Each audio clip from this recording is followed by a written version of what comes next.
সবটা লুটে পুটে খেতে হবে। মানে বালি হোক, চাল হোক, চাকরি হোক, সবটা তো চুরি করেছে। এবার মানে মেসির দর্শনটাও চুরি করবো, মানে মেসির দর্শনেরও ভাগ ও জনগণকে দেব না।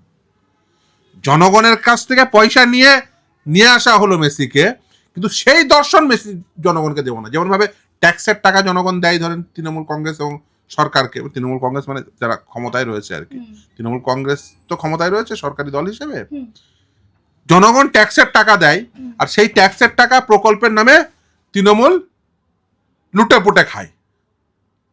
এখানে জনগণ টিকিটের টাকা দিল, মেসি আসলো, দর্শন কারা লুটে পুটে খাবে?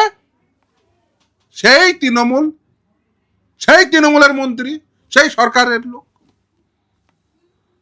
দর্শক টিকিট দিল, টিকিট মূল্য